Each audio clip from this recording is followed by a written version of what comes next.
Olá, boa noite. E aí, pessoal, tudo bem? Todos felizes, todos contentes de estarmos na quarta-feira, hoje, dia 20 de janeiro de 2021. Estamos aqui às 20 horas novamente, com os nossos diversos parceiros, como sempre, diversos estados, e todo mundo nos acompanhando mais uma vez, o estudo do livro de Parábolas e Ensinos de Jesus de Caibar Schutel.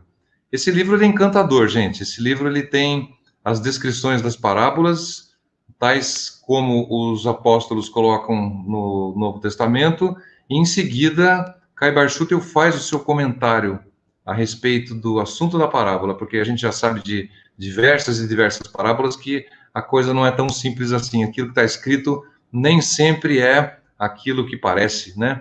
Então, o mestre Jesus falava através de analogias, através de comparações, e utilizava figuras de linguagem com o povo da época. Então, sabemos que precisamos estudar o livro.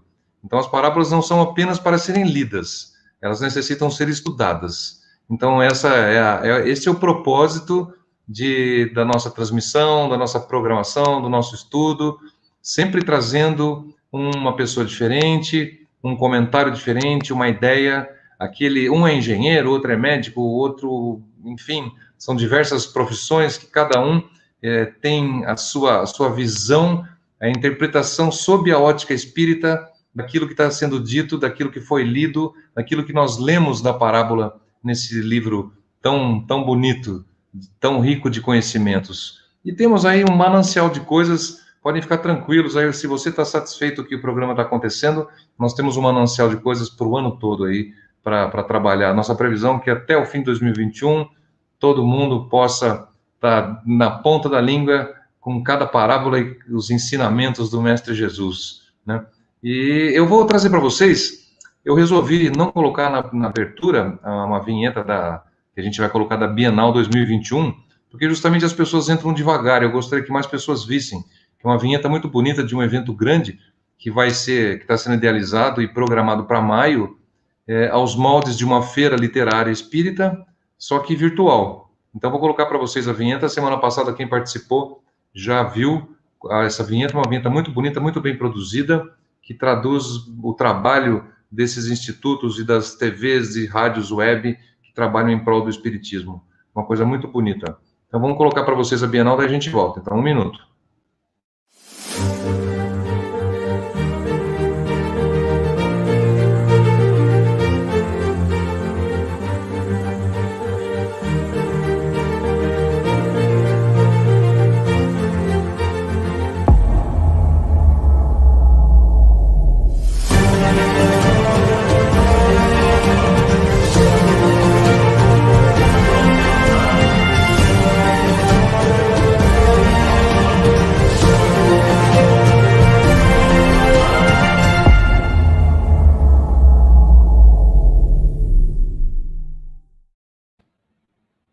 Tá, então, né? Bela vinheta, belo projeto, que nós vamos ter aí a Feira Virtual do Livro Espírita, 22 e 23 de maio, esse projeto idealizado aí pelo IDEAC e pela Rede TV Web Esperança, não percam, realmente vai ser bonito, a gente vai promover a cada programa, a cada quarta-feira, nós vamos passar aqui a vinheta novamente, para que você fique preparado e que tenha essa vontade realmente de que as obras necessitam ser lidas, né?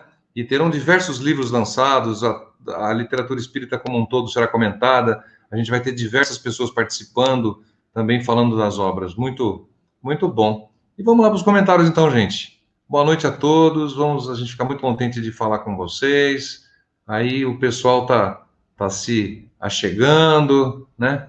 O Gustavo também, o Gustavo tá por aí, a Márcia, a Fernanda, né? Boa noite a todos. A gente fica muito contente com a participação de vocês. Um abraço de Floripa, né, Fernanda?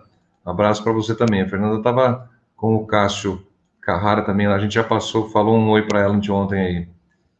É isso mesmo, vamos esquecer do like aí. Conceição, boa noite para você também. Gente, obrigado pela presença, a gente fica muito feliz. E a gente incentiva a todos a dizer de onde são, que casa espírita participam. E após algum tempo do nosso orador de hoje falar, vocês podem começar a colocar alguns comentários, porque tem tido boas perguntas, viu? a cada programa que passa, a gente tem percebido que as pessoas têm se soltado um pouquinho mais, têm tido vontade de perguntar. Isso é bom para a pessoa que está falando, porque a gente estimula, a pessoa programa um assunto para falar, mas o assunto é tão extenso que a gente não consegue abordar junto com a pessoa aquilo que às vezes todos vocês que estão nos ouvindo agora, ou depois, a qualquer momento, porque o vídeo fica disponível tanto no canal Walter Bonaparte Júnior, quanto no canal da TV Web Esperança também, para que vocês possam assistir depois. Mas depois fica mais difícil de fazer pergunta. Então, quem vê ao vivo, aí fica mais fácil de fazer os questionamentos, né? Boa noite, Mo, também. Fico feliz de todos estarem presentes. Mas vamos lá. Vamos chamar o nosso convidado, então. Vamos colocar o nosso grande amigo Túlio Chipoletti aqui na tela, agradecendo a presença dele. Já fizemos vários trabalhos juntos, né, Túlio? Agora, aqui nessa telinha, estamos juntos novamente aí, estamos batendo papo. A gente começou lá pelo Zoom, lá pela Casa Espírita Eurípides Barçanufo de Pinda, e agora estamos aqui. Olha, mais uma pessoa aqui, ó, Ana Rita Roberto. Rita, abraço para você, abraço para o Roberto, para a Thalita, viu? Marilda também, vai todo mundo. Que Deus esteja com vocês aí presente nessas transmissões e que o nosso protetor do programa e dessa transmissão e desse ensinamento, o Kai Barchutel, possa nos proteger e nos iluminar. E por aí, tudo bem, Túlio? Como é que você está? Tudo bem, obrigado, boa noite a todos, Walter, boa noite a todos os participantes. É sempre uma grande alegria para mim participar desse teu programa, dessa sua live. Adoro a todos aqueles que assistem, tenho um carinho especial por todos eles. Então, sempre que você me convida, eu me sinto extremamente honrado e com muita responsabilidade venho aqui tentar comentar alguma coisa para vocês, né? Um pouco disso. Que bom. Túlio, a gente fica contente de ter você, porque você é uma pessoa com uma fala muito agradável de ouvir, de um conhecimento grande e de uma facilidade, você tem bastante facilidade de nos passar os conceitos que a gente pede para que você aborde. Então, a gente fica feliz de ter você como um dos colaboradores aí das nossas transmissões. Muito bom. Hoje, então, a gente vai falar Hoje é o 19º programa, né? A gente sempre comenta que começou dia 16 de setembro, e com o apoio aí do pessoal do IDEAC, o Júnior, o Guto, o Max Júnior, todo mundo nos bastidores aí, muita gente trabalhando para que isso aconteça, né? Encarnados, fora os encarnados, né? Que eu, pelo menos, não consigo vê-los, mas sinto a presença de todos ao nosso lado e que estão com certeza nos intuindo e nos protegendo e trazendo isso tudo que a gente vai falar, está passando pelo filtro daqueles que estão nos inspirando, sem dúvida, você não acha? Sem dúvida nenhuma. Os amigos espirituais estão aqui presentes, nos intuindo a você. Eu ainda pensava uns minutos antes de começar aqui, né, que são momentos que, digamos, transcendem a nossa personalidade, né? Na verdade, quando a gente começa a falar de Jesus, é como falava Paulo, né? Agora é o Cristo que habita em mim, né? Então eu sempre rezo, peço, faço a prece inicial para que o Túlio não esteja aqui, quem esteja sejam os enviados de Jesus que queiram dar a sua mensagem, a sua informação, ainda mais, né, lembrando desse momento difícil, né, Walter, que é o que o mundo está passando, né, não é o Brasil, o mundo está passando, né, primeira onda, segunda onda, mais de 1.000 mortes por dia, atingimos um pico enorme. Então, as pessoas estão carentes, né, estão necessitadas desse nosso trabalho. Esse é um trabalho de socorro, na verdade, né, como ocorre nos hospitais. Aqui nós tratamos de socorrer as mentes, o coração e o espírito das pessoas com um pouco daquilo que a gente já sabe, né? Mas o trabalho desse grupo aqui é muito importante. Tem razão. Esse trabalho ele é visto na espiritualidade como sendo uma ferramenta, como um instrumento de instrução e de consolo, né? Porque muitas vezes a gente não compreende os desígnios divinos, a gente aceita, ou às vezes nem aceita, a nossa dificuldade em aceitar, a gente entende no sentido de visualizar, nós sentimos os nossos desígnios, nós nos submetemos a ele, mas temos dificuldade de entender por que aquilo acontece, como nos comportarmos diante daquelas, como um dos nossos amigos na semana passada falou, como podemos mudar nossos infortúnios, né? Então a gente deu a resposta que talvez a gente não mude o infortúnio, a gente não muda o fato, o que a gente muda é a maneira de encará-lo, né? É aquilo que a gente extrai daquela situação. À medida que a gente passa por algumas situações, como atualmente a pandemia está nos trazendo diversas e diversas dificuldades, a gente vai ter que fazer uma extração, colocar, igual coloca uma fruta para retirar o suco, nós vamos espremer as dificuldades e fazer com que as dificuldades se transformem em conhecimento, em evolução. E nessa esteira, a gente estava participando, Túlio, com o Cássio Carrara, lá de Matão, anteontem, numa live, nosso amigo Abel também, lá de Rondônia, e falando a respeito das perspectivas de 2021 com relação a 2020. E tem uma iniciativa muito interessante, você deve conhecer o Sérgio Meneghetti, aqui de Pindamonhangaba. Ele escreveu, na realidade ele não escreveu um livro, ele propôs a escrita de um livro só a respeito de artigos de impressões de 2020. Então ficou muito interessante, tem 112 autores, uma página cada livro, e eu tive a felicidade de ser convidado para participar. Vou pegar aqui para vocês, só para a gente ver a capa aqui, ó. Olha que interessante isso aqui, ó. 2020, mensagens para o futuro, né? Então, a gente vê aqui, ó. O que acontece com cada um constrói a história da humanidade. Relatos da pandemia de 2020. Então é um livro legal, não está à venda. Se alguém quiser, pode fazer contato com a gente através daqui do programa ou posteriormente também, que ele tem alguns exemplares. Não é um livro comercial, não está registrado, não tem ISBN. É um livro caseiro que o Sérgio colocou, mas tem histórias muito boas, muito interessantes, das pessoas, das impressões de tudo que cada um passou. Imagine, são 112 cabeças, 112 corações, 112 espíritos, né? Então, você consegue imaginar tanto conhecimento assim, né? Exatamente. Uma abrangência de visões bastante ampla, né? E eu acho que isso é muito, muito relevante para ser conhecido no futuro, né? Vai ser como se fosse um diário, né? Um diário de bordo, né? Diário de bordo do ano 2020, né? Exatamente, algo do gênero, porque a proposta dele foi que no futuro as pessoas pudessem ler, uma antologia, né, uma coletânea de artigos de diversas pessoas, e se alguém se interessar, eu vou colocar daqui a pouco o meu e-mail, porque eu acho que é a maneira mais prática da gente colocar, porque não está à venda, então o e-mail a pessoa se manifesta, eu posso fazer contato com o Sérgio, a gente vê quantos exemplares ele tem. Mas é bastante interessante, viu? Com certeza vai surgir uma segunda edição, que ele não... Agora que as pessoas começarem a conhecer as histórias... mais um aqui, ó, a Roberta está perguntando também, como faz para ler esse livro? Roberta, daqui a pouco eu vou colocar aqui no banner para vocês o meu e-mail. Aí vocês podem entrar em contato tanto para isso quanto para outros comentários, serão bem-vindos, mas eu vou passar esses comentários e essas solicitações direto para o Sérgio Meneghetti para que ele nos esclareça, e quem sabe trazê-lo aqui a semana que vem, né? Já que a gente comentou, está aí uma boa ideia trazer o Sérgio aqui para falar alguma coisa do livro, como um preâmbulo do nosso programa, do nosso bate-papo, né?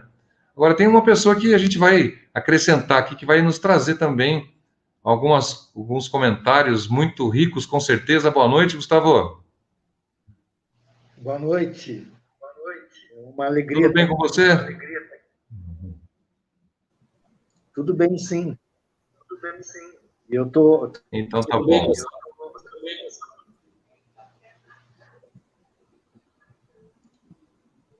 Eu acho que a internet do Gustavo está meio travando um pouquinho, mas ele vai participar com a gente aqui daqui a pouco, sim. Daqui a pouco ele vai estar presente aí.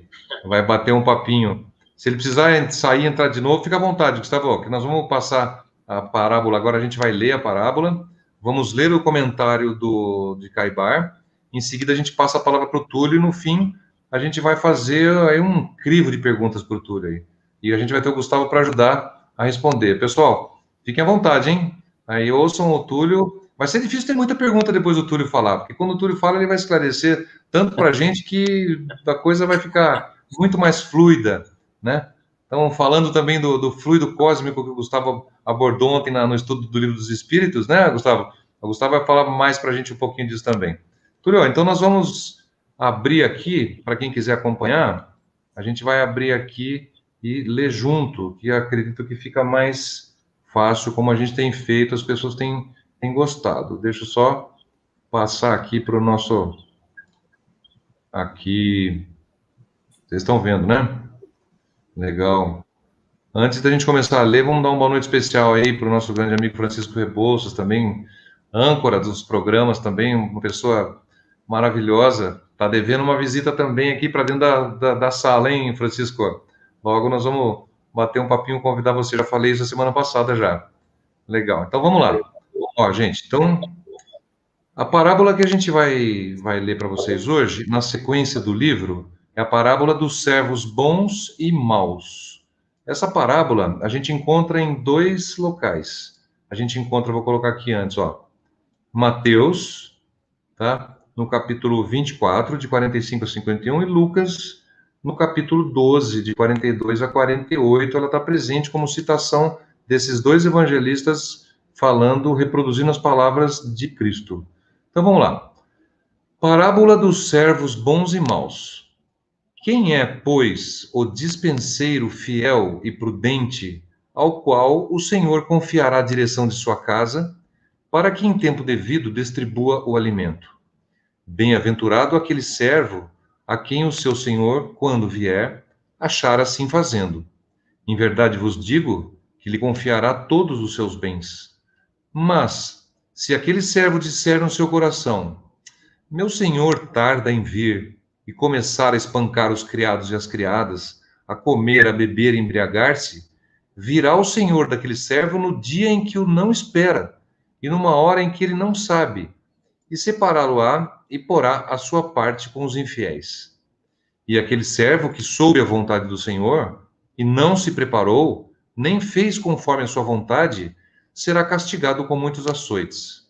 Aquele, porém, que não a soube e fez coisas que mereciam castigos, será punido com poucos açoites.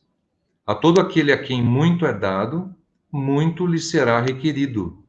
E a quem muito é confiado, mais ainda lhe será exigido. Então, os comentários de Caibar, a gente cita o seguinte, olha: este ensino, que se constitui em verdadeiro mandamento para o servo vigilante, deixa transparecer bem claramente aos olhos de todos quais são os servos bons e quais os servos maus que operam na seara divina. Não são os que vivem da religião comendo e bebendo que se salientam como obreiros do bem e da verdade. A gente entende o comendo e bebendo de maneira pejorativa aqui, né?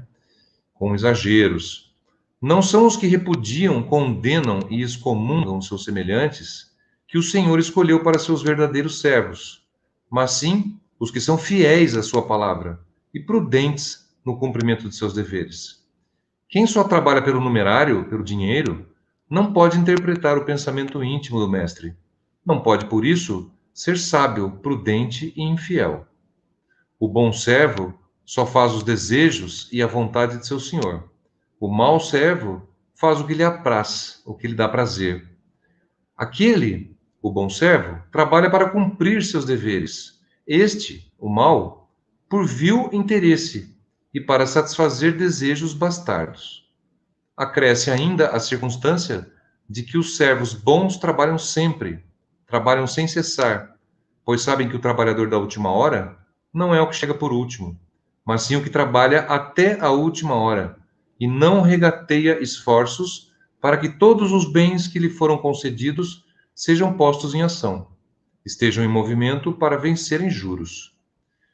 O que nos foi confiado não o foi para ser enterrado ou guardado, como aconteceu ao talento entregue ao mau operário, porém, sim, para ser por nós aproveitado, e aproveitado pelos nossos semelhantes. Por isso, cada um responsável pelo que lhe é dado. A quem muito é dado, muito se lhe pedirá. A quem pouco é dado, pouco se lhe pedirá. Todas as parábolas de Jesus são exortações, convites, conselhos, mandamentos para a observância de seus ensinos, mas exclusivamente de seus ensinos, desembaraçado dos enxertos humanos e dos preceitos e mandamentos das igrejas de pedra. O dia do Senhor é sempre hoje, e sua palavra está sempre guiando e ensinando aos que a ele se chegam com boa vontade para aprenderem suas inestimáveis lições. O que disser, pois, meu senhor tarda a vir, não é um homem espírito, mas sim um ser animal que ainda não pode ultrapassar as barreiras que separam o instinto da inteligência, a vida do corpo, a vida da alma, o reino do mundo do reino de Deus. Finalmente, os servos bons distinguem-se dos servos maus, como se distinguem as laranjas pela sua doçura. Olha que beleza de comparação, hein? Muito bonita a comparação. Então, aí a gente tem os comentários e a gente vai voltar a falar um oi para o Gustavo. Gustavo, como é que tá aí? Melhorou aí a conexão? Libera seu microfone aí para você falar um oi para a gente aí. Agora? Tô te ouvindo. Ai, que bom. Eu gostaria muito de deixar um beijo enorme aqui para o Túlio, que é uma alegria imensa poder estar dividindo com ele esse momento. Eu e o Túlio temos história, construímos uma história no trabalho, no ideal espírita, e eu tenho no Túlio um grande exemplo, sempre um foco que ele demonstra de vontade, de trabalho, de realização. Túlio, obrigado por estar conosco, viu? Sempre. Eu que agradeço, Gustavo. Você já expressou o seu sentimento e já a sua vibração já chegou aqui rapidamente no meu coração, com toda a bondade que lhe é própria e lhe é característica. Realmente, nós tivemos períodos muito bacanas juntos mesmo, né? E não podemos deixar de falar das idas a Uberaba, viu, Chico, né? Que na viagem era um aprendizado, né? Sempre a ida e a volta era sempre um aprendizado muito grande, né? Esse é apenas um exemplo aqui para aqueles que estão nos assistindo. Bem-vindo, Gustavo. Bem-vindo, Gustavo. Olha, eu estou achando que essas histórias aí vai merecer uma live explicitamente para essas histórias, hein? Vai programar depois uma transmissão, Túlio e Gustavo e suas histórias incríveis. Vocês topam? Viagens A Viagens Espíritas da década de 70, plagiando Kardec. Gente, então, muito gostoso falar com vocês. Vamos passar a palavra para o Túlio, então, para que ele possa desenvolver o tema da parábola e depois a gente retorna para a gente trocar uma ideia junto de novo, tá ok, Gustavo? Obrigado muito da sua presença, o Túlio também, a gente fica muito feliz e vai passar a palavra para ele para que a gente possa ouvir aquilo que ele tem a nos dizer. Obrigado, viu? Ok. Bom, gente, já agradeci, mas agradeço novamente a presença aqui, que Jesus nos abençoe, que possa nos intuir, nos ajudar, para que a lição da noite possa ser bem compreendida e que possamos trazer essas lições para dentro dos nossos corações, nos dias atuais, nas nossas casas, e que esses momentos difíceis que o mundo está passando sirvam de exemplo para demonstrar a nossa fé, a nossa esperança, a nossa coragem, naqueles que já conhecem a doutrina espírita ou naqueles que estão agora conhecendo-a. A parábola que foi lida, a explicação dada por Caibar Schutter já é bastante ampla e bastante clara, né? Muita gente, às vezes, trata a parábola, essa parábola do servo bom e do servo mau, como um paradoxo. Mas, lendo atentamente, ela não é tão paradoxal assim. É que, como o Cristo falava por parábolas, né? Então, algumas pessoas não compreendiam bem, outras menos, outras mais. Mas, primeiro, é importante situar na época, né? Por que Jesus usou o servo como exemplo, né? Porque hoje é impensável que alguém vá castigar um servo mais ou menos. Hoje é impossível castigar ninguém, né? Nós não podemos castigar ninguém, né? Mas nós, naquela época, vivíamos um regime de escravidão. Então, o exemplo do servo bom e o servo mau era um exemplo facilmente inteligível para as pessoas daquela época, né? Lendo no Evangelho primitivo, o Walter mostrou, né, nós temos aí duas passagens, a de Mateus e a de Lucas. A de Lucas, que eu particularmente gosto mais, né, mas é a mesma coisa, é um pouco mais clara. A de Lucas fala exatamente assim, ó, porque aquele servo que soube a vontade do seu senhor e não se apercebeu e não obrou conforme a sua vontade, dar-se-lhe-á muitos açoites. Mas aquele que não a soube e fez coisas dignas de castigo, levará poucos açoites. Porque a todo aquele a quem muito foi dado, muito será pedido. E ao que muito confiaram, mais conta lhe tomarão. Então, essa é a passagem de Lucas, que está lá, como disse o Walter, no capítulo 12, 47 a 48. Feita essa...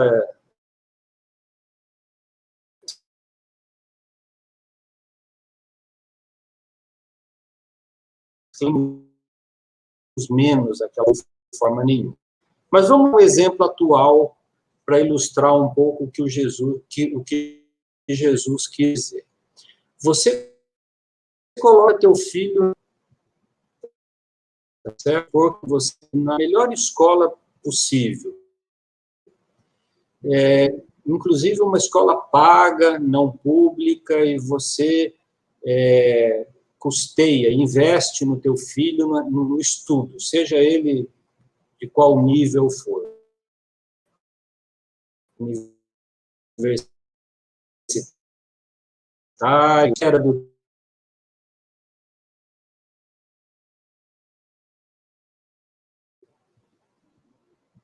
Voltei, gente? Caiu aqui, parece, né?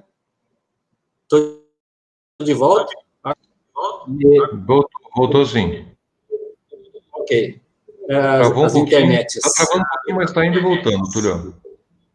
Então, vamos lá. O exemplo da escola. Você coloca o teu filho na escola. Uma escola boa, de melhor qualidade, cara, paga uma escola para ele, né? Investe na educação dele. O que você espera do teu filho? Que ele estude, que ele faça a sua parte, né? Você não pode ir lá estudar por ele na escola, né? Você tem que estudar, ele tem que estudar, tem que se dedicar, tem que se esforçar, passar nas provas, fazer a lição de casa, se formar, é isso que você espera dele. Então,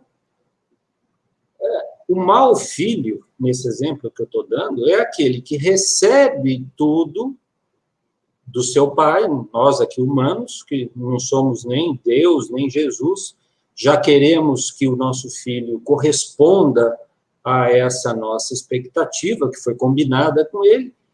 Então, se ele não faz aquilo, obviamente, nós cobraremos dele mais do que um outro filho, eventualmente, que estudou numa escola normal, vamos dizer, numa escola comum, e você não investiu nada, e ele, eventualmente, não foi bem, mas você não investiu naquele segundo filho tanto quanto investiu no primeiro. Né? Vamos supor que o primeiro foi fazer medicina, engenharia, sei lá, uma escola cara aí, e não correspondeu. Né? Esse é um exemplo humano, bem próprio do nosso momento atual. Um outro exemplo nós vamos encontrar no próprio Evangelho segundo o Espiritismo, porque lá no capítulo 8 do Evangelho segundo o Espiritismo, né, do Allan Kardec, essa lição foi abordada também por Allan Kardec por ter essa característica paradoxal. E é interessante que ele traz um exemplo aqui que é muito bom. Ele diz o seguinte, lá no Kardec, tá? No Evangelho segundo o Espiritismo. Quem quer que conheça os preceitos do Cristo é seguramente culpado se não os praticar. Aqui vamos, gente, pôr entre aspas a palavra culpado, porque depois a gente vai abordar um pouco mais essa questão de culpa ou não culpa, tá? Mas seria mais responsável por não praticar. Mas, além de não ser suficientemente difundido, o evangelho que os contém, senão entre as seitas cristãs, e mesmo entre estas, quantas pessoas existem que não o leem, e entre os que o leem, quantas não o compreendem? E mais à frente, o Kardec traz um comentário que é muito apropriado para nós. Ele fala assim, tem toda uma contextualização histórica aqui, que eu vou pular, mas ele fala assim, o mesmo acontece hoje. Aos espíritas, portanto, muito será pedido, porque muito receberam, mas também aos que souberam aproveitar os ensinamentos, muitos lhes será dado. Então, veja só, gente, passaram-se 2000 anos das lições do Cristo. 1857 até 1869, Kardec publica o Livro dos Espíritos, o Evangelho segundo o Espiritismo. Depois vem Chico Xavier, com mais de 500 livros praticados, escritos, psicografados. Então, nós espíritas, além de termos toda a nossa bagagem reencarnatória, onde nós já estivemos, seguramente, em algum momento das nossas encarnações, associados a alguma religião, seja católica ou reformista, ou outra religião qualquer, cristã, então, nós, como espíritos eternos, já temos na nossa bagagem espiritual conhecimento do Evangelho. Aí recebemos os ensinamentos da doutrina espírita. Se nós não fizermos nada com isso, se nós só olharmos isso no nível de curiosidade ou de interesse, muito nos será cobrado. É assim que se entende essa parábola. Agora, vamos pensar, gente, um pouquinho. Existem alguns níveis, né, de entendimento da doutrina espírita e do próprio Evangelho de Jesus. O discípulo, entre aspas, né, nós, discípulos que estamos aqui aprendendo, né, as lições de Jesus, quando tomamos contato com o Evangelho, e o mesmo acontece quando tomamos contato com a doutrina espírita, a primeira sensação é de êxtase, é de conhecimento. Você fala, puxa, como pode? Isso faz sentido para mim, né? E aí eu volto naquele parênteses que eu falei anteriormente atrás. Uma coisa importante, né, gente, que a gente tem que ler nas entrelinhas dessa lição, é que Deus não castiga ninguém. Deus nunca castigará. Senão não teria sentido ele ser onipotente, bom, né, e amor eterno, e o maior amor possível. Não teria sentido nós entendermos Deus que castiga sendo onipotente e bom. Então, na verdade, o castigo aqui na lição é no sentido que já a doutrina espírita nos esclarece. São os erros que nós mesmos cometemos e que vamos ter que corrigi-los, né? Então, essa é uma primeira observação que eu faço, trazendo para os nossos dias atuais, que o Deus que o Jesus veio nos proclamar é o Deus do amor, não é o Deus do castigo. Ele aboliu o olho por olho, dente por dente de Moisés, né? Ele instituiu o amai-vos uns aos outros, como eu vos amei. Então, não teria sentido que o Cristo tivesse preconizando castigar mais ou castigar menos. Então, a palavra castigo e culpa, hoje nós já sabemos, através da doutrina espírita, que o sentido que elas têm é no sentido do erro. E todos nós erramos. Erramos milenarmente. Erramos, acertamos, vamos aí procurando acertar, né? Então, é importante afastar essa ideia de culpa, certo? E a ideia de castigo das lições do Evangelho. Deus é amor. Sempre que nós reencarnamos aqui na Terra, nós recebemos muito mais talentos do que aqueles que verdadeiramente nós mereceríamos, se Deus fosse olhar preto no branco aquilo que nós fizemos no passado. Mas não. Ele sempre nos dá algo sobre o acréscimo da sua misericórdia divina para nós. Senão, nós não estaríamos de pé, gente. Se nós recebêssemos toda a carga reencarnatória, nós não pararíamos de pé. Por isso o esquecimento voluntário quando nós reencarnamos, para não nos lembrarmos, justamente para não criarmos esse sentimento de culpa. Agora, o que é certo, nós não podemos fugir disso, é que na medida que e ganhando conhecimento mais, nós vamos mudando, né? Parece aquele de videogame que você tem que mudar de nível, né?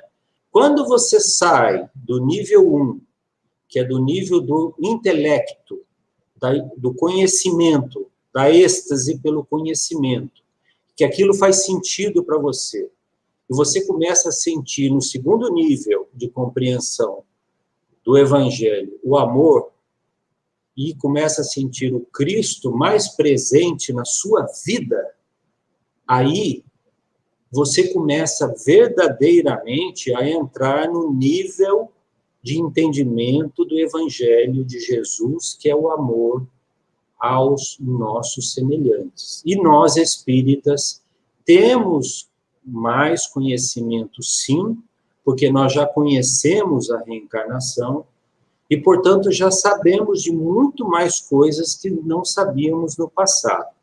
Então, muito cuidado, porque quando a gente pula para o nível 2 ou para o nível 3, pula também, junto com isso, a nossa responsabilidade. Então, aquele que leva a vida, conheceu a doutrina espírita, conheceu todo o Evangelho de Jesus redivivo, através da doutrina espírita, e leva a vida como se aquilo fosse uma curiosidade passageira, um fato histórico, vai lá na frente. Mas quem que vai nos cobrar? Porque ali tem uma pergunta no Livro dos Espíritos, bem que Kardec pergunta assim ao Espírito da Verdade: onde é que está escrito a lei de Deus? E os Espíritos respondem: na sua consciência. Então, quem vai cobrar de nós seremos nós mesmos que seremos os cobradores. Não vai ter nenhum juiz nos esperando para cobrar aquilo que nós sabemos e não praticamos, né? Então, eu acho aí que eu vou entrar num ponto agora, na segunda parte do meu comentário, já pulando agora para essa questão que eu acho mais preemente para nós, mais urgente para nós, principalmente alguns que vão ficando assim de cabelo branco, como eu, que nós temos grande responsabilidade, temos que fazer alguma coisa, temos que ajudar, temos que fazer o que tiver ao nosso alcance. Então, eu fui buscar, para não ser uma opinião do Túlio, eu fui buscar uma mensagem do Emmanuel, que está no livro Ceifa de Luz, se chama No Burilamento Íntimo. E o Emmanuel é bem curtinha, gente. Eu só vou fazer umas paradinhas aqui, reflexivas, desculpe, para refletirmos, né? Então, o Emmanuel fala o seguinte: suspiramos por burilamento pessoal. Entretanto, para atingi-lo, urge não esquecer as disciplinas que lhe antecedem a formação. À vista disso, recordemos que a essência da educação reside nas diretrizes de vida superior que adotamos para nós mesmos. Aí o Emmanuel continua. Daí o impositivo de cultivar-se o hábito. Então, que hábito? O hábito do trabalho no bem, da prece, né, do serviço ao próximo. Ele vai falar aqui na frente. Então, quais hábitos nós teremos que cultivar? Olha bem a palavra cultivar, que está bem em linha com a semeadura que aparece muito no Evangelho. O Cristo usa muito a questão, esse exemplo figurado da semeadura. De ser fiel ao desempenho dos próprios deveres. Então, cada um aí se pergunte, estamos sendo fiéis ao desempenho dos nossos próprios deveres? De fazer o melhor que pudermos, no setor de ação em que a vida nos situe. Então, nós estamos fazendo o melhor que nós podemos, onde nós estamos situados? Vamos pensar. De auxiliar a outrem, sem expectativa de recompensa. Nem pergunto essa. De aperfeiçoar as palavras que nos escapem da boca. Aqui faço outro parênteses. Antes das palavras escaparem da boca, nós pensamos. E antes de pensar, nós sentimos. Naquele livro Pensamento e Vida, do Emmanuel, que eu recomendo fortemente que todo mundo leia, tem uma explicação muito detalhada, que eu não vou entrar nela aqui, sobre a questão do pensamento. Então, antes de uma palavra sair da nossa boca, ela passou pelo nosso cérebro, e nós tivemos oportunidade de freá-la, de modificá-la, ou de, eventualmente, de não dizê-la, né? O Emmanuel, no prefácio desse livro aqui, ele fala assim, que o pensamento cria a vida que procuramos, através do reflexo de nós mesmos, até que nos identifiquemos um dia, no curso dos milênios, com a sabedoria infinita e com o infinito amor que constituem o pensamento de vida de nosso Pai. Gente, olha que beleza isso. Um dia, e isso é para nós nos alegrarmos agora. Um dia, nós seremos espíritos puros.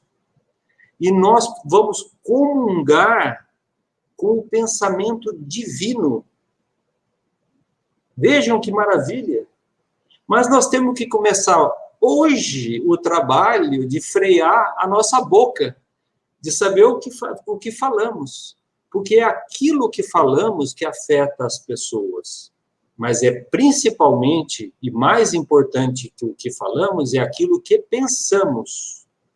Porque quando nós desencarnarmos, nós vamos nos encontrar despidos completamente. Os nossos pensamentos serão lidos por todos os espíritos na nossa volta, né? Não teremos hoje, como hoje, a desculpa da fachada, da aparência, acaba tudo isso. Mas vamos continuar. De desculpar incondicionalmente quaisquer ofensas. Olha a palavrinha, incondicionalmente. De nunca prejudicar a quem quer que seja. De buscar a boa parte das situações e das pessoas, olvidando tudo que tome a feição da calamidade ou da sombra. Aqui, gente, olha bem esse comentário do Emmanuel. De buscar a boa parte das pessoas e das situações, olvidando tudo que tome a feição de calamidade ou de sombra. Então, se a nossa conversação puder ser positiva, alegre, animadora, falando sobre coisas importantes, positivas, nós vamos criar uma aura de bondade em torno de nós, que aqueles que estão ao nosso lado vão entrar nesse patamar vibratório. Agora, o oposto também acontece. Então, se eu entro na faixa vibratória de dizer que não, o mundo está perdido, só temos notícia ruim, a pandemia vai matar não sei quantas mil pessoas, o Trump, não sei o quê, o A, o B, o governo A, o governo... Pronto, nós entramos numa sintonia baixa e outros espíritos vão se afinar com a nossa sintonia e nós vamos para baixo. Então, nós temos que buscar a boa parte das situações. Vale para o trânsito, para o trabalho, para a nossa casa, para o dia a dia, para tudo. Né? O cara está cortando a grama da nossa casa, a gente acha ruim com ele. Acha dos hábitos.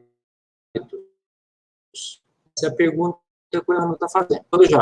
Daí ele fala assim, de procurar o bem com a disposição de realizá-lo. De procurar o bem com a disposição de realizar. Procurar o bem é uma coisa, querer realizar é outra. Outro dia, falando com um amigo, vou comentar, a gente sempre fala, seria bom visitar um presídio. Eu nunca visitei um presídio. Eu tenho vergonha de falar isso. Eu nunca visitei um presídio. Eu nunca fui levar uma bala, um cigarro, um doce, livro, para nenhum presídio. Então, uma coisa é procurar ter a disposição de realizar, né? De nunca desesperar. Foi o Walter que falou no início, um pouquinho, quando nós começamos, né? A dor, ela é como se fosse o ABC, o abecedário de espíritos que estão na idade infantil, como nós. Nós estamos na idade infantil. O mundo ainda é um planeta de expiação e provas, então a dor existe em todo momento, a todo momento. Então, o que é a dor? Os espíritos superiores, quando nos olham sofrendo, olham como se tivesse uma criança que a gente leva no posto para vacinar e ela chora. Exatamente isso. Tem que dar vacina? Tem que dar. A agulha entra lá, dói, a criança chora, chora. Mas não tem que tomar vacina? Tem que tomar vacina. Pronto. Assim os espíritos superiores nos veem. A dor é um corretivo passageiro para nós que somos espíritos ainda na idade infantil. Nós não somos espíritos elevados ainda. A não ser que tenha algum assistindo aqui, eu peço perdão. Se tem algum espírito superior aqui assistindo, eu peço perdão. E finalizando, ele diz assim, de que os outros, sejam quais forem, são nossos irmãos e filhos de Deus, constituindo conosco a família da humanidade. Para isso é forçoso lembrar, sobretudo, que a alavanca da sustentação dos hábitos enobrecedores está em nós e somente vale se manejada por nós. Emmanuel, repito, livro Ceifa de Luz, quem quiser ler com mais cuidado. Ou seja, é uma página que tem 10 hábitos que, se a gente conseguisse fazer a metade deles, nós já estaríamos mudando o planeta para planeta de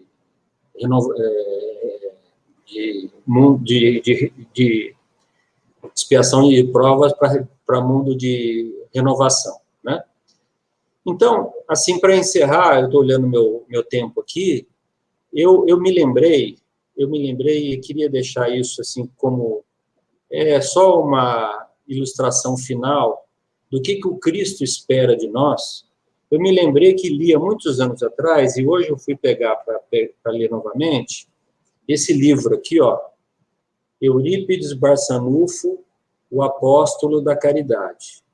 Eu não vou mentir para vocês, eu sou fã do Eurípides Barçanufo, o Gustavo sabe disso há muito tempo. Bom, o Chico Xavier psicografou uma mensagem de Hilário Silva, quando o Eurípides já havia desencarnado, obviamente, de Hilário Silva, no livro A Vida Escreve. Então, essa mensagem, o Hilário Silva nos contou como foi o encontro de Eurípides com Jesus. O Eurípides estava começando a desenvolver as suas faculdades mediúnicas, lá em Sacramento, lá no início do século passado, e ele já estava percebendo que conseguia fazer desdobramento do corpo físico. E numa noite, ele estava repousando, dormindo, ele estava em desdobramento no corpo físico, ele se sentiu agarrado pelos braços e começou a volitar, subindo, subindo, subindo, subindo, como se fosse um pássaro teleguiado. Ele disse que gostaria de tentar voltar, mas não podia. Forças poderosas levavam ele para uma esfera muito, muito elevada. Quando ele terminou essa viagem, que demorou um bom tempo, ele se viu numa campina, né, que se fala, uma campina verde, verdejante, respirando uma atmosfera absolutamente doce, e num ambiente absolutamente cristalino, de cores e de vibrações sutis, que ele não podia nem descrever. Bom, ele caminhou alguns passos e viu um vulto meditando mais à frente. Tentou se aproximar, e ao se aproximar, percebeu que aquele era o Cristo, era Jesus. Ele aí ficou tomado de muita emoção, ficou chumbado no chão e com a cabeça baixa. E começou a chorar, porque a vibração do Cristo, eu posso imaginar, né, é de fazer... A gente chorava chegando perto do Chico, imagina chegar perto do Cristo, né? Então ele abaixou a cabeça e começou a chorar, e começou a se lembrar dos 2000 anos do cristianismo na Terra, né? Tudo o que aconteceu desde a passagem do Mestre entre nós, né? Todas as guerras, as cruzadas, né? A Idade Média, enfim, ele lembrou de tudo isso. Aí diz que ele tomou coragem e levantou os olhos e cruzou o olhar com o Cristo, um olhar que ele disse que é um olhar dulcíssimo, mas percebeu que o Cristo também chorava. Aí ele ficou tomado de emoção dupla, porque ele falou, mas como assim o Cristo está chorando, né? Aí ele pensou, né? Será que é porque as pessoas desse período todo, né, não aceitam ainda, né? Aí ele mais uma vez, né, pensando, né, se dirigiu, tomou mais coragem ainda e perguntou, Senhor, por que choras? E o Cristo olhava para ele e não respondia. Aí ele tomou mais coragem ainda e falou, choras pelos descrentes do mundo? Daí o Cristo respondeu para ele, não, meu filho, não choro pelos descrentes do mundo, que temos que amá-los e ensiná-los. Choro por aqueles que já me conhecem e não me praticam. Aí o Eurípides se sentiu como que bombardeado por fortíssimas emoções e voltou, desceu, tutelado pelos espíritos superiores, e terminou de volta na cama dele e passou aquela noite sem dormir. Desse dia em diante, ele trabalhou sem cessar até morrer pela causa do cristianismo. Que Jesus nos abençoe. É isso, Walter. Que bela passagem. Eurípides realmente está presente. Quando você falou de espíritos iluminados, Eurípides veio na sua cabeça, na sua memória, na sua lembrança, e resolveu fazer com que você contasse essa bela história. Muito bom, Túlio. Obrigado pela sua lembrança. Agora a gente vai também trocar uma ideia com o Gustavo. O Gustavo, com certeza, vai ter muita coisa para falar. Gustavo, eu vou começar provocando você no seguinte sentido. Quando a gente lê o capítulo 8 do Livro dos Espíritos, na Lei do Progresso, a gente vê bastante comentário a respeito de evolução de civilizações e de características boas e más. Inclusive, até o Raul fez aqui uma pergunta, né? A gente vai colocar depois para discussão. É possível identificar um espírito elevado? Essa é a pergunta do Raul. Aí ele coloca uma segunda questão que é interessante que venha na sequência. Um espírito elevado depende de outro espírito em semelhante estado de elevação para sua identificação? Ou seja, nós, em nosso estado de elevação, podemos identificar um espírito elevado? Eurípides Barçanufo, quando se encontrou com Jesus, é uma mostra de que ele também era um espírito elevado ou não? Ou a gente pode discorrer sobre isso de que maneira? Agora, eu queria colocar para o Gustavo, né, com relação a gente vê, quando fala de civilizações, na questão 793, Kardec pergunta por quais indícios a gente pode reconhecer uma civilização completa. Por que eu estou colocando isso? Porque quando a gente fala de parábola de servos bons e maus, são de pessoas, né? De espíritos bons e maus, na acepção da palavra, como Cristo disse, como Caibar cita. E aí, para citar um comentário de Kardec nessa questão, ele diz o seguinte, olha, a civilização, como todas as coisas, apresenta gradações diversas.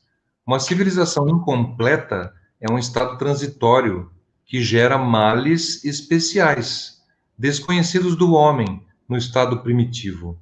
Então, quando a gente lê isso, Gustavo, você acha que está relacionado à parábola dos servos bons e maus, quando Caibar comenta a respeito do comportamento de cada um desses dois seres hipotéticos que Cristo nos coloca na parábola? Não sei se eu me fiz compreender.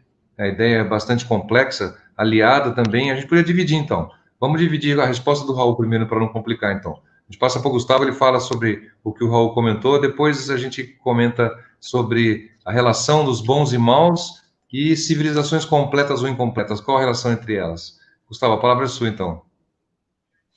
Eu quero primeiro agradecer ao Túlio por nos trazer esses conhecimentos importantes e principalmente o seu coração, que deixou para nós bons ensinamentos. Eu queria aproveitar para dizer que eu já assisti palestra do Túlio, onde ele fez a palestra com o tema Vida e Obra de Eurípides. Túlio, isso lá no filme antigo, a primeira que você fez, né? Então fica aqui para que você faça a palestra para nós. Se puder dar essa sua identidade líquida, você está sendo convidado agora por mim para o mês de março, se você quiser, você verifica a possibilidade de nos preparar uma palestra sobre Eurípides. Nós iríamos adorar. Bom, e eu vou, Walter, só confirma, o meu som está bom, meu áudio? Gustavo, ele não está perfeito. A gente está compreendendo, mas talvez você falasse um pouquinho mais alto, melhoraria, que ele tá um pouquinho digitalizado demais. Mas a gente está Para mim dando está para bem compreender. mastigado.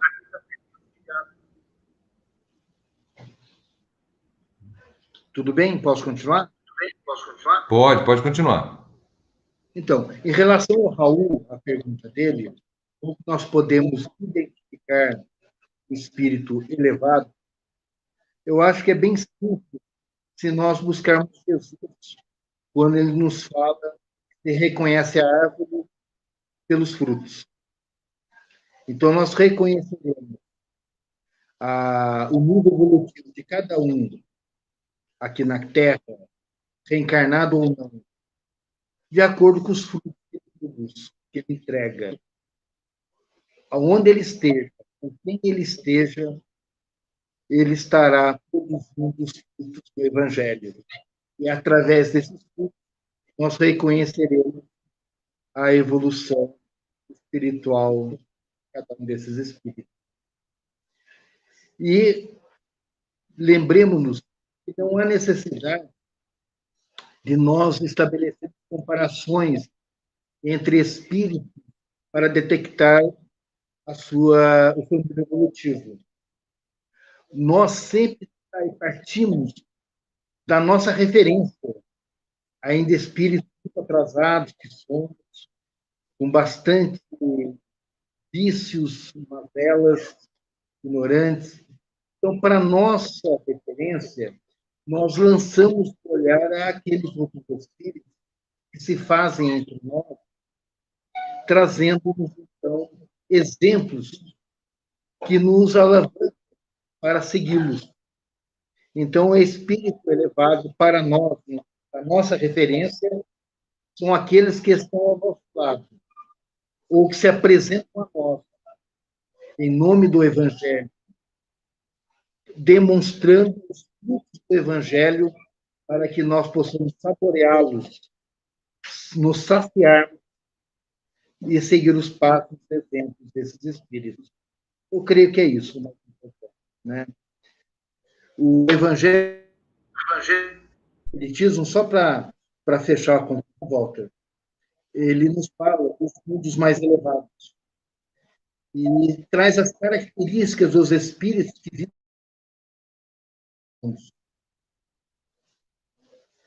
Diz-nos o Evangelho que nesses mundos há espíritos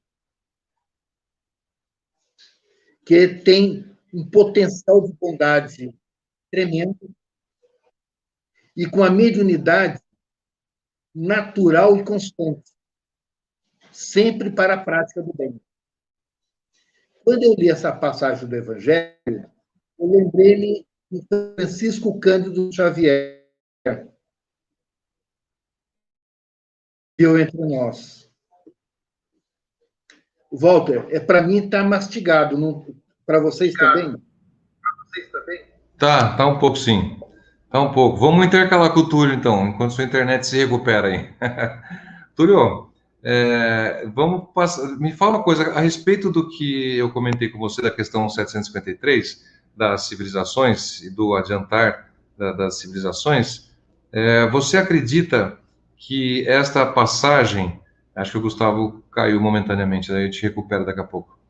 Essa passagem com relação à comparação dos espíritos bons e maus, eu acho que precisa ficar muito clara o que Cristo quis dizer, como você comentou exaustivamente já para a gente por várias vezes, que não significa simplesmente serem bons ou maus, e sim aqueles que já têm o conhecimento e não o praticam. Então, nós não estamos falando simplesmente de uma pessoa boa, de um espírito bom, de um espírito ruim. A gente está falando um comentário com relação àqueles que colocam em prática aquilo que já lhes foi passado como ensinamento, correto? Eu queria que você deixasse isso claro para que a gente compreenda direitinho essa passagem. E quando nós temos, então, a informação da ética e da moral cristã e não trabalhamos isso, não executamos e não vivemos nossa vida dessa maneira, lastreado nesses ensinamentos, isso seria sermos um mau servo. É isso mesmo que a parábola você entendeu? Exatamente. Eu acho que, sintetizando muito, seria o seguinte: uma coisa é você intelectualmente compreender a importância do Evangelho, de amar o próximo, de praticar o bem, de, enfim, fazer as coisas que o Cristo nos ensinou. Outra coisa é fazer com que essa informação desça para o nosso coração e se transforme em ações no campo do bem, né? Quer dizer, não adianta eu ter um intelecto maravilhoso e ter um pensamento maravilhoso sobre tudo e ter um conhecimento abrangente, conhecer tudo, né? Se eu não aprendi a amar. E o sentimento, ele é importantíssimo. Nós temos que aprender a amar, aprender a ter empatia com o próximo, a ter fraternidade, saber entender com misericórdia as coisas que nos acontecem. Isso é agir no campo do bem. Então, é completamente diferente de alguém que tem muito conhecimento e não pratica. Então, é exatamente o que a parábola veio nos dizer. Aquele que recebe muita informação. Porque também, né, aproveito a sua pergunta para dizer o seguinte: normalmente, quando a gente lê essa parábola, a gente imediatamente pensa em pessoas que recebem talentos na ciência, né, grandes cientistas, ou no poder, grandes políticos, líderes de país, ou grandes empresários, né, na indústria, no comércio. A gente pensa, ou médicos com grande capacidade de modificação, né, de fazer inovações, transplantes, etc. Mas a passagem não está direcionada a esses talentos tão somente. Está direcionado aos talentos que nós, pessoas normais, recebemos, que é a inteligência, a saúde, a capacidade de nos movermos, de falarmos, de sentirmos, de podermos algo realizar, né, em favor do próximo. Aí a gente lembra das pessoas que começaram a fazer esse movimento, que nem pensavam em religião. Você for lá perguntar para a Madre Teresa de Calcutá por que ela começou a acudir às pessoas, né? Ela contou um caso, né? A primeira criança pobre que a Madre Teresa pegou, e estava esfomeada, ela deu comida para aquela criança. E aí ela viu que a criança comia bem devagarinho, e ela perguntou, por que você está comendo tão devagarinho assim? Porque, nossa, tanto...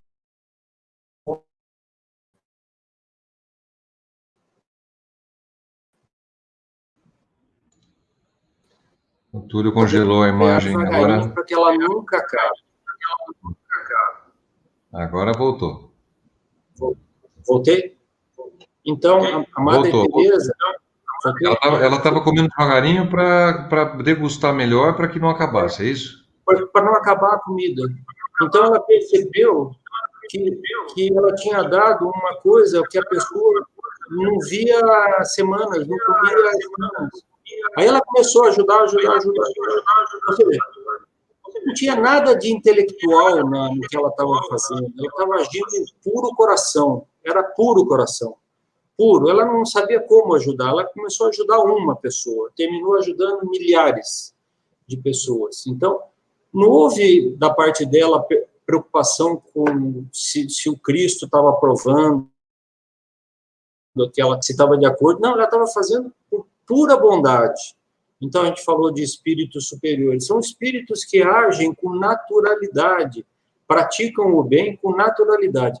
Então, o desafio é esse nosso, hoje, agora. Né? Nós estamos falando que dia? 20 de janeiro de 2021. O que é o nosso desafio? Transformar nosso intelecto em ação no campo do bem. Amar. E é difícil, não é fácil, não. Olha, eu falo por mim. Eu não sei, eu tenho até medo, porque eu fico falando sobre doutrina espírita, assim, em live, eu falo, meu Deus, eu estou perdido, porque essa é mesmo, de jeito nenhum. Esse não estou perdido. Então, entende? Não sei se respondi a tua pergunta. E agora, isso é o que vai fazer com que 1, 2, 3, 4, 5, 100, 1000, 1 milhão de pessoas agindo dessa forma transforme o país e transforme o mundo. O mundo será transformado pessoa por pessoa. Túlio, você sabe agora como orador, como palestrante que você tem sido, com certeza estão lidando muito, mais lhe será cobrado. Isso, nossa lição de hoje já passou para que você possa se preparar para oferecer mais, entendeu? Porque você tem conhecimento. Me convidou para fazer essa palestra. Agora eu estou com mais culpa ainda, porque eu não falei que não é para ter culpa, agora eu tenho mais culpa. Não, você só aumentou sua dívida, mas você pode pagar ela, você pode, a partir de hoje, dia 20 de janeiro, pensar o que você pode fazer, talvez, quem sabe, resgatando, indo num presídio, né, que você disse que nunca foi, quem sabe esse é o caminho que você próprio encontrou hoje, mas a gente agradece bastante a participação sua, porque esse esclarecimento, ele não você falou uma coisa interessante agora, nas últimas palavras, em que a gente não está falando de grandes conhecimentos. Aqui ninguém está falando de quem inventou grandes coisas para a humanidade. A gente está falando de nós mesmos, que no dia a dia temos nossa família, nosso trabalho, nosso bate-papo e nossas dificuldades. Então, nós que vivenciamos a vida de cotidiano, do dia a dia, de sair de casa, de se vestir, de tomar café com a família, aqueles que têm a felicidade de conseguir, porque muitos de nós nem pode fazer isso, é se comportar de maneira diferente, é usar os seus conhecimentos para que isso traduza em bem-estar, para que isso traduza em mais satisfação e que a gente possa estar oferecendo para alguém aquilo que tivemos de conhecimento. Então, a partir do momento que o conhecimento, para usar uma expressão antiga, né, o cair a ficha, ainda se compreende o que é cair a ficha, apesar que não existem mais telefones movidos a ficha, né? Mas ainda os mais jovens compreendem o sentido desse parafrase para que a gente possa utilizar. Então, a partir do momento em que essa coisa da sensação nos traz uma introspecção e a gente compreende o sentido e passa a praticá-lo, aí sim a gente está honrando aquele conhecimento que nos foi dado, né? Então, para que a gente não caia nisso que o Túlio comentou com a gente, é de receber as informações e não se comportar daquela maneira, aí sim seremos mais cobrados. E não é uma cobrança punitiva, não é um castigo, simplesmente a energia que nos ronda será diferente. A partir do momento que nós consigamos fazer com que a boa energia que nos é dada em alguns momentos possa ser repassada aos outros, né, aqueles que estão em nosso entorno, tanto a gente fala isso nessas quartas-feiras, isso sim está fazendo com que o ciclo se complete. Eu acho que essa é a ideia, né, Túlio? E, Walter, você me fez lembrar mais uma coisa. Se nós pararmos um minuto para pensar nas oportunidades que Deus nos deu, permitiu que nós reencarnássemos, que tivéssemos uma mãe e um pai. Depois, nós tivemos o apoio da família. Depois, nós tivemos o apoio dos professores. Depois, dos irmãos, irmãs, amigos, né? Aliás, o Cristo falou que uma das coisas mais belas que existe é o amor de um irmão pelo outro, né? Tratar-se de irmão é uma coisa de alta significação para o Cristo. Então, a gente recebeu um monte de talentos, daí esses talentos se acumularam nas nossas mãos, vamos dizer assim, né? Em forma de saúde do corpo físico, em forma de entendimento, de conhecimento, né? Então, nós temos que aprender a distribuí-los. Nada é nosso na vida, né? Nós viemos assim, com o corpo, e vamos deixar tudo aqui, né? Tudo que nós vemos. Então, nós temos que aprender a distribuir esses talentos, né? E nós, olha, recebemos em triplo, não em dobro, em triplo, né? O amor da família, o amor do pai, o amor da mãe, ou os que não tiveram pais adotivos, não importa se era consanguíneo ou não, sempre todos nós tivemos apoio na vida, né? Depois a educação, o carinho dos professores, o carinho dos amigos, depois chegamos no centro espírita ou num templo religioso que nós nos afeiçoamos e somos carinhosamente recebidos, né? Então, olha, gente, se a gente fosse colocar na balança tudo que nós recebemos, será que nós estamos distribuindo em igual quantidade? Essa é a pergunta, né? Então, quando vier o Senhor, o que fala a parábola? Quando vier o Senhor e ver que o servo, ou seja, nós, né, estamos trabalhando, fazendo aquilo que ele nos pediu, ele vai nos recompensar. Agora, se não, porque é óbvio que nós não soubemos aproveitar a oportunidade. Eu também gasto mais um minuto para dizer o seguinte: tem uma história de Humberto de Campos, no livro Cartas e Crônicas, que vale a pena ler, só eu esqueci o título dela, mas depois eu acho aí e falo para vocês, que um espírito perdeu todas as oportunidades, resumindo muito a história, perdeu todas as oportunidades que tinha na vida, né? Aparecia um trabalho para ele no campo do bem, ele falava, não posso, não, vai lá ajudar no hospital, imagina, eu vou no hospital, tá cheio de gente doente, eu vou ficar doente, não, então vai num presídio, imagina, eu vou lá no presídio, eu vou contatar essas pessoas criminosas, Eu não quero. E, enfim, o mundo espiritual foi dando para ele oportunidades de trabalho. Aí ele não fez nada. Resumindo a história.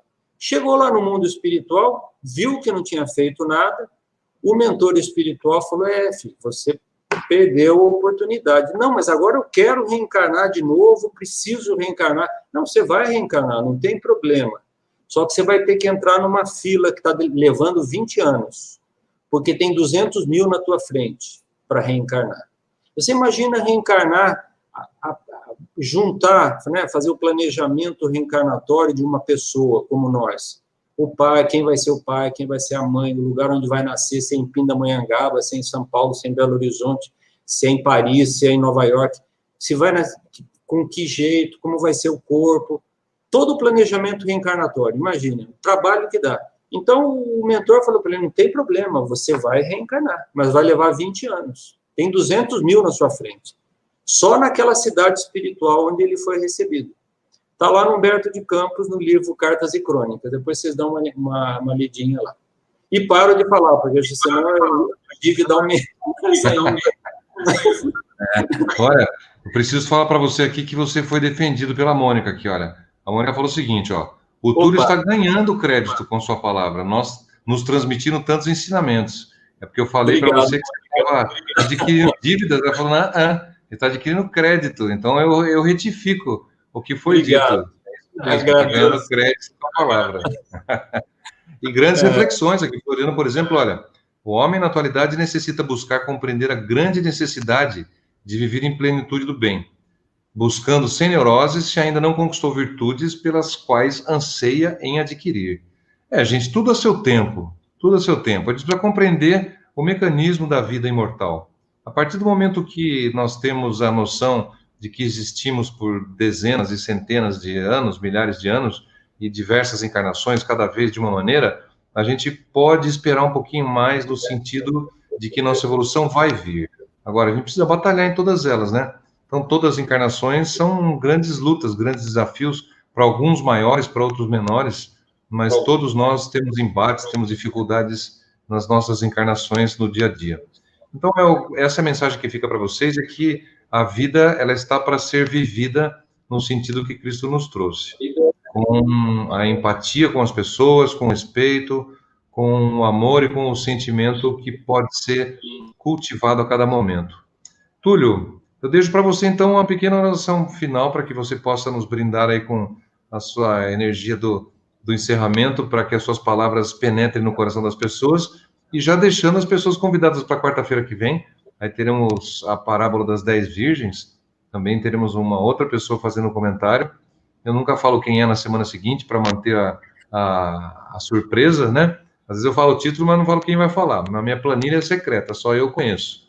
Então, hoje tivemos o Túlio, o grande amigo. Semana que vem teremos outra pessoa. Já temos uma gama de pessoas aí, graças a Deus, graças a Caibar. Até o final de abril, nossa grade está preenchida, né? Então, nossas parábolas vão sendo ditas semanalmente e a gente fica bem feliz com a participação de todos. Um grande abraço aí para a Joyce também, aí da nossa convivência e de pessoas tão caras.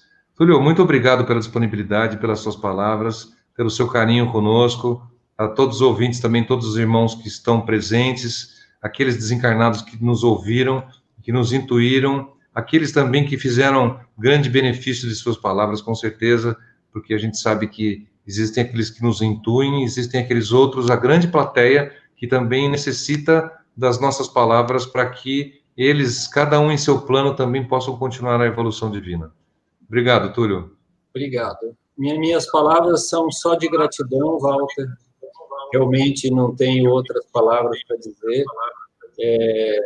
Sempre que a gente vem falar aqui, a gente mais aprende do que ensina, eu garanto isso para vocês 100%, que a gente tem que entender o que vai falar, então, portanto, o maior beneficiado sou eu mesmo, e por isso eu tenho essa gratidão por essa tarefa, que eu considero uma tarefa, e pela paciência de vocês, de estarem nos ouvindo, né, ouvindo Uma pessoa que, na verdade, não tem expressão nenhuma para estar aqui, mas que está trazendo simplesmente um pouco do seu coração.